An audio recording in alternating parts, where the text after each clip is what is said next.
എൻ്റെ പേര് അഖില രാജ്. ഇതെൻ്റെ ഹസ്ബൻഡ് അജേഷ് ജി നായർ. ഞങ്ങൾ പത്തനംതിട്ട ജില്ലയിൽ നിന്ന് വരുന്നു. ഞാൻ സൗദി അറേബ്യയിലെ നേഴ്സായിട്ട് വർക്ക് ചെയ്യുന്നു. എൻ്റെ ഹസ്ബൻഡിന് കിട്ടിയ ഒരു രോഗസൗഖ്യത്തെക്കുറിച്ചാണ് എനിക്ക് ഈ പുണ്യമായ അൾത്താരയിൽ നിന്ന് സാക്ഷ്യം പറയാൻ അനുവദിച്ച അമ്മ മാതാവിന് ഈശോയ്ക്കും ഞാൻ 1000 നന്ദി പറയുന്നു. എൻ്റെ ഭർത്താവ് 2003 ജൂൺ 9 ഞങ്ങൾക്ക് ബാംഗ്ലൂരിൽ സ്വന്തമായിട്ടൊരു ഹോട്ടൽ നടത്തിക്കൊണ്ടിരിക്കുമായിരുന്നു. ആ സമയത്ത് ഹസ്ബൻഡിന് സുഖമില്ലാതെ പെട്ടെന്ന് നാട്ടിലോട്ട് വരികയും സുഖമില്ലാതെ വയറ്റിൽ അസൈറ്റിസ് ഫ്ലൂയിഡായിട്ട് ഞങ്ങൾ ബ്ലഡ് ടെസ്റ്റ് ചെയ്തപ്പോൾ ക്രോണിക് ലിവർ ഡിസീസസ് ആണ് അവിടെ ഡോക്ടർമാർ പറഞ്ഞു. അങ്ങനെ നമ്മൾ ട്രീറ്റ്മെൻറ്റിൽ കണ്ടിന്യൂ ഇരുന്നു. ദിവസങ്ങളിൽ ഹസ്ബൻഡിന് 3-4 ലിറ്റർ ഫ്ലൂയിഡാണ് വയറ്റിൽ നിന്ന് എടുത്ത് ടെസ്റ്റിന് വിടുന്നു. അതിൽ യാതൊരു ഇൻഫെക്ഷനായിട്ടോ ഒന്നും അതിൽ കണ്ടില്ല. അങ്ങനെ ഒരു 2 മന്ത് കഴിഞ്ഞപ്പോൾ ഹസ്ബൻഡിനെ മെഡിക്കൽ കോളേജിൽ കംപ്ലീറ്റ് അഡ്മിറ്റാക്കി. അവിടുന്ന് മെഡിക്കൽ കോളേജിലെ ഡോക്ടർ പറഞ്ഞു, നമുക്കിനി ഒന്നും ചെയ്യാൻ പറ്റത്തില്ല, ആളിൻ്റെ ലിവർ മാറ്റി വെക്കാൻ പോലും പറ്റാത്ത അവസ്ഥയാണ്. ആളിൻ്റെ ലിവർ മാറ്റി വെക്കണമെങ്കിൽ നിങ്ങൾക്ക് താല്പര്യമുണ്ടെങ്കിൽ നിങ്ങൾ എത്രയും പെട്ടെന്ന് പ്രൈവറ്റ് ഹോസ്പിറ്റലിലേക്ക് ട്രാൻസ്ഫർ ചെയ്യേണ്ടതാണെന്ന് പറഞ്ഞു. അപ്പോൾ ഞാൻ സൗദിയിലാണ്. ഇവിടെ എൻ്റെ അമ്മയും എൻ്റെ ഹസ്ബൻഡിൻ്റെ അമ്മയുമാണുള്ളത്. ഞാൻ എൻ്റെ അമ്മയോട് വിളിച്ച് കരഞ്ഞു പറഞ്ഞു, അമ്മ നമ്മളിനി എന്താണ് ചെയ്യേണ്ടത്? എനിക്കിവിടുന്ന് ലീവ് കിട്ടില്ല. ഞാൻ എങ്ങനെയാണ് നാട്ടിൽ വന്ന് ഹസ്ബൻഡിനെ നോക്കുന്നത്? ഞാൻ ജോലി ഉപേക്ഷിക്കേണ്ടി വരും. അപ്പോൾ എൻ്റെ UK എൻ്റെ ഒരു ഫ്രണ്ട് എന്നെ വിളിച്ച് പറഞ്ഞു, ചേച്ചി ആലപ്പുഴയിൽ കൃപാസനം എന്ന ഒരു പള്ളിയുണ്ട്, ചേച്ചി അവിടെ വിളിച്ച് മാതാവിനോട് പ്രാർത്ഥിച്ചാൽ മതി, മാതാവ് ഹസ്ബൻഡിൻ്റെ അസുഖമെല്ലാം മാറ്റിത്തരും. ഞാൻ അന്ന് തന്നെ കഴിഞ്ഞ വർഷം 2003 സെപ്റ്റംബർ 17 ഓൺലൈൻ ഉടമ്പടി എടുത്തു. അതിൽ ഞാൻ റിക്വസ്റ്റ് ഇട്ടു എൻ്റെ ഭർത്താവിൻ്റെ രോഗസൗഖ്യത്തിന് വേണ്ടി. അന്ന് സെപ്റ്റംബർ 22 മെഡിക്കൽ കോളേജിൽ നിന്ന് ഹസ്ബൻഡിനെ രാജഗിരി ഹോസ്പിറ്റലിലേക്ക് ഷിഫ്റ്റ് ചെയ്തു. അവിടെ ചെന്നപ്പോൾ അവിടുത്തെ ഡോക്ടർ ഹസ്ബൻഡിനെ കണ്ടിട്ട് പറയണേ, ഇയാൾക്ക് ലിവർ ഡിസീസ് ഉള്ളതായിട്ട് ഞങ്ങൾക്ക് അറിയില്ലല്ലോ, നോൺ സിറോട്ടിക് ലിവർ ഡിസീസാണെന്ന് ഡോക്ടർ പറഞ്ഞു. അങ്ങനെ ഫ്ലൂയിഡ് എടുത്ത സമയത്ത് പെട്ടെന്ന് ബ്രീത്തിങ് ഡിഫിക്കൽറ്റി ആയിട്ട് ICUയിലോട്ട് ട്രാൻസ്ഫർ ചെയ്തു. അവിടെ വെച്ചും ഡോക്ടർ പറയുന്നു, ഇനി നമുക്ക് ഇയാളെക്കുറിച്ച് ഒന്നും ചെയ്യാൻ പറ്റില്ല. അപ്പോഴത്തേക്ക് ഒരു 28 kg വെയിറ്റ് ലോസ് ഉണ്ടായി.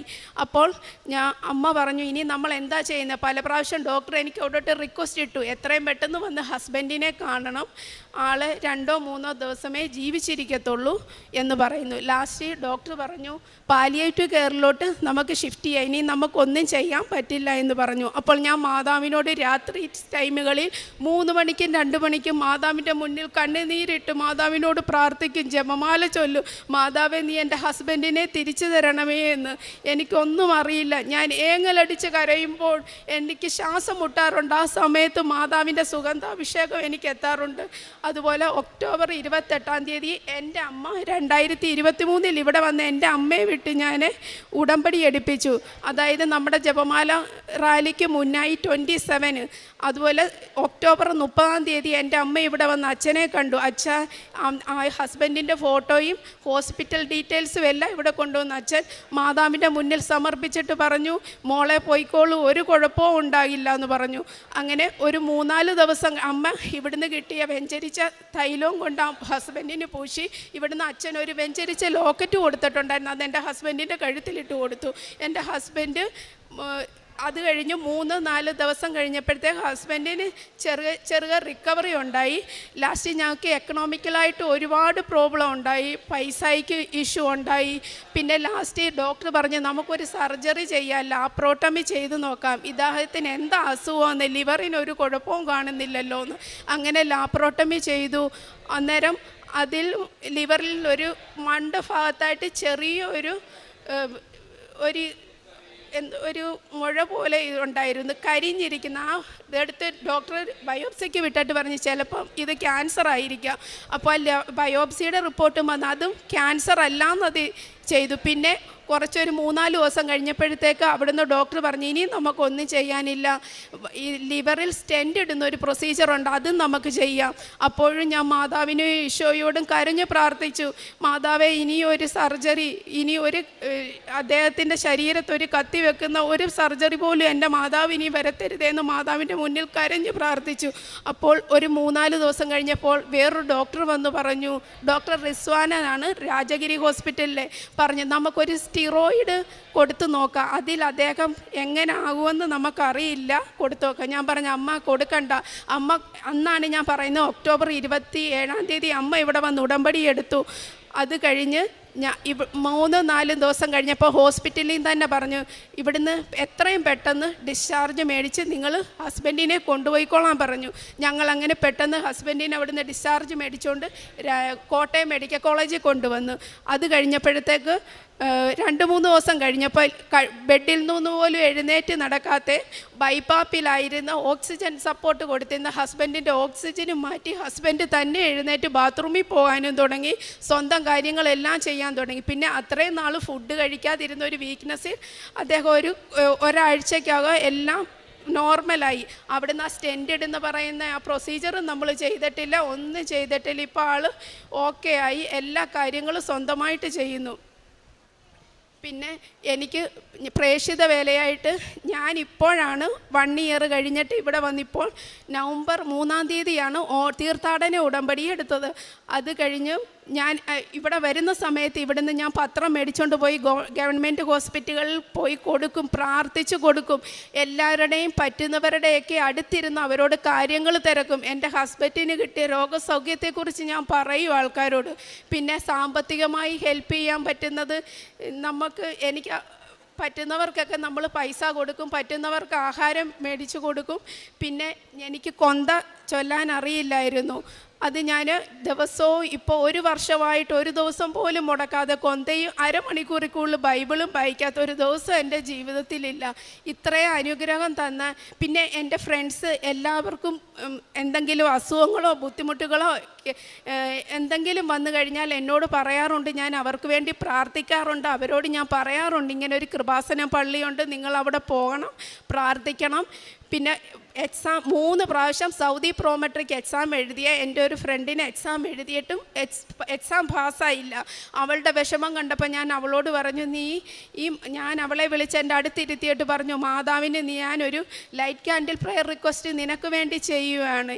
ഇന്ന് എൻ്റെ ഫ്രണ്ട് 3.5 വർഷത്തിൽ മേലെയായി ഒരു പ്രോമെട്രി എക്സാമും ഇല്ലാതെ ആൾ അവിടെ ജോലി ചെയ്യുന്നുണ്ട്. അവൾക്ക് പുതിയതായിട്ട് അവിടുത്തെ മാനേജ്മെൻറ്റ് പറഞ്ഞു, നിനക്ക് പ്രോമെട്രി എക്സാമിന് ഇനി ട്രൈ ചെയ്യാം, എഴുതാം, ഇവിടെ ജോലിയിൽ കണ്ടിന്യൂ ചെയ്യാമെന്നും പറഞ്ഞു.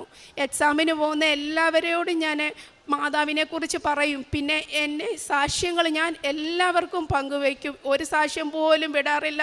ദിവസം നമുക്കൊരു 7 സാക്ഷ്യമെങ്കിലും ഞാൻ എനിക്ക് പരമാവധി സമയം കൊണ്ട് ഞാനത് കണ്ടു തീർക്കുകയും അച്ഛൻ്റെ എല്ലാ ധ്യാനവും മുടക്കാതെ എല്ലാ ചൊവ്വാഴ്ച ദിവസങ്ങൾക്ക് വേണ്ടി ഞാൻ നോക്കിയിരിക്കും. ഇത്രയും അനുഗ്രഹം തന്ന ഈശോയ്ക്കും എൻ്റെ അമ്മ മാതാവിനും 1000 നന്ദി പറയുന്നു. സങ്കീർത്തന പുസ്തകം 23:4 മരണത്തിൻ്റെ നിഴൽവീണ താഴ്വരയിലൂടെയാണ് ഞാൻ നടക്കുന്നതെങ്കിലും അവിടുന്ന് കൂടെയുള്ളതിനാൽ ഞാൻ ഭയപ്പെടുകയില്ല. അങ്ങയുടെ ഊന്നുവടിയും ദണ്ടും എനിക്ക് ഉറപ്പേകുന്നു. അഖിലരാജ് എന്ന ഈ മകളും ജീവിത പങ്കാളിയും ജീവൻ തിരികെ കിട്ടിയ വലിയ സന്തോഷത്തോടുകൂടി പരിശുദ്ധമ്മയുടെ തിരുസവിധത്തിൽ നന്ദി അർപ്പിക്കുകയാണ്. എത്ര ഗുരുതരമായ രോഗാവസ്ഥയിലൂടെയാണ് കടന്നുപോയതെന്ന് മകൾ വിശദീകരിക്കുന്നുണ്ട്. ആദ്യം ലിവർ ട്രാൻസ്പ്ലാന്റേഷന് വേണ്ടിയുള്ള നിർദ്ദേശം ലഭിക്കുന്നു, ലിവർ ക്യാൻസറിനെ കുറിച്ചുള്ള സൂചനകൾ ലഭിക്കുന്നു, സ്റ്റീറോയിഡ് കുത്തിവെച്ച് അതിൻ്റെ ഫലം എന്തെന്ന് അനിശ്ചിതമാകുന്ന അവസ്ഥയെക്കുറിച്ചുള്ള അറിവ് കൊടുക്കുന്നു. ഓരോ അവസരത്തിലും ഉടമ്പടിയിൽ ജീവിച്ചുകൊണ്ട് പരിശുദ്ധമ്മയിൽ ആശ്രയിച്ചുകൊണ്ട് വളരെ ശക്തമായി പ്രാർത്ഥിക്കുന്ന മകളുടെ ഉടമ്പടി ജീവിതം അത് അച്ചിട്ടതുപോലെ പാലിക്കുന്ന അതിൻ്റെ ഉടമ്പടി ധ്യാനം കൂടലാവട്ടെ, സാക്ഷ്യം കേൾക്കലാവട്ടെ, ജപമാല പ്രാർത്ഥനയാവട്ടെ, പ്രത്യക്ഷീകരണ പ്രാർത്ഥനയാവട്ടെ, കാരുണ്യ പ്രവൃത്തികളാവട്ടെ, ഓരോന്നും ഉടമ്പടി ജീവിതത്തിനോട് പുലർത്തുന്ന ഏറ്റവും ആഴമേറിയ വിശ്വസ്തത ഈ മകളുടെ ജീവിതത്തെ എത്രത്തോളം ജീവിത പങ്കാളിയുടെ ജീവൻ രക്ഷിക്കുന്നതിന് ഉപകരിച്ചുവെന്ന് സാക്ഷ്യപ്പെടുത്തുകയാണ്. കേരളത്തിലെ ഏറ്റവും പ്രധാനപ്പെട്ട ഹോസ്പിറ്റലിൽ നിന്നാണ് മകൾ ജീവിത പങ്കാളിയെ ഏറ്റവും ഗുരുതരാവസ്ഥയിൽ ഡിസ്ചാർജ് ചെയ്തുകൊണ്ട് കോട്ടയം മെഡിക്കൽ കോളേജിലേക്ക് കൊണ്ടുവരുന്നതും അവിടെ യാതൊരു ഓപ്പറേഷനും മറ്റു കാര്യങ്ങളും ഒന്നും കൂടാതെ സാധാരണ മരുന്നിലൂടെ ഈ പറഞ്ഞു കേട്ടതൊക്കെയും എത്രയോ സാമ്പത്തിക ഭാരമുള്ളത്, എത്രയോ ഭീഷണമായ രോഗാവസ്ഥയിലേക്ക് കൊണ്ടുപോകുന്നത് ആയിരുന്നെങ്കിലും അതിൽ നിന്നൊക്കെ മാറ്റി പൂർണ്ണമായ ആരോഗ്യത്തോടും സൗഖ്യത്തോടും ഈ അൾത്താരയിൽ അമ്മ മാതാവിൻ്റെ സന്നിധിയിൽ നന്ദി പറഞ്ഞുകൊണ്ട് സാക്ഷ്യപ്പെടുത്തുകയാണ്. പ്രിയമുള്ളവരെ, ഉടമ്പടി ജീവിതത്തിലേക്ക് പ്രവേശിക്കുമ്പോൾ നമുക്ക് തരുന്ന ഒരു വാഗ്ദാനമാണ് ജീവിത ഭാരങ്ങളെ ലഘൂകരിച്ചു തരുമെന്നത്. എത്ര ഭാരപ്പെട്ട മനസ്സോടുകൂടി നിങ്ങൾ അമ്മ മാതാവിൻ്റെ അരികിലെത്തുന്നുവെങ്കിലും ആ ഭാരങ്ങളെ ലഘൂകരിക്കുന്ന അമ്മയാണ് ഇവിടെ പ്രത്യക്ഷപ്പെട്ട കൃപാസനത്തിലെ പരിശുദ്ധ ദൈവമാതാവ്. രണ്ടാമത്തത്, ഉടമ്പടിയിൽ നമുക്ക് നൽകുന്ന വാഗ്ദാനമാണ് നമ്മുടെ കഴിവിലല്ല ദൈവകൃപയിൽ അസാധ്യമായത് നമുക്ക് സാധ്യമാക്കി തരുമെന്ന്. വലിയ ഭാരത്തോടുകൂടി വലിയ ആശങ്കയോടുകൂടി മരണത്തെ മുന്നിൽ കണ്ടിരുന്ന നിമിഷങ്ങളിൽ ഒന്നും ചെയ്യുവാനില്ലെന്ന് ഓരോരുത്തരും പറയുമ്പോഴും എൻ്റെ അമ്മ മാതാവ് തിരുക്കുമാരനിലൂടെ പൂർണ്ണമായ രോഗസൗഖ്യം നൽകുമെന്ന പ്രത്യാശ നിറഞ്ഞ പ്രാർത്ഥനയാണ് ഈ കുടുംബത്തിന് ഈ മകൻ്റെ ജീവിതത്തെ നേടുവാൻ സാധിച്ചതെന്ന് ഈ മകൾ സാക്ഷ്യപ്പെടുത്തുകയാണ്. അതോടൊപ്പം തന്നെ അച്ഛനെ കണ്ട് പ്രാർത്ഥിക്കുമ്പോൾ അച്ഛൻ കൊടുത്ത ആ കാശുരൂപം, ചെറിയ കാശുരൂപം, അത് എത്ര ആദരവോടും ഭക്തിയോടും കൂടി സൂക്ഷിച്ചുവെന്നും അത് പ്രാർത്ഥനയ്ക്ക് ഉപയോഗിച്ചുവെന്നും സാക്ഷ്യപ്പെടുത്തുന്നുണ്ട്.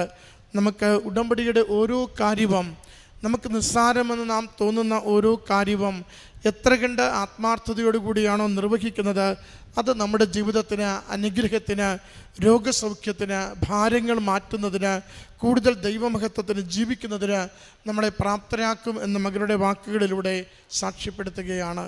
ഈ കുടുംബത്തിന് ലഭിച്ച അനുഗ്രഹം പോലെ നമ്മുടെ കുടുംബങ്ങളെ അനുഗ്രഹിക്കണമേ എന്ന് പ്രാർത്ഥിച്ചുകൊണ്ട് നല്ല കരഘോഷത്തോടെ അമ്മ മാതാവിനും തിരുക്കുമാരനും ഈ സാക്ഷ്യം നമുക്ക് സമർപ്പിക്കാം.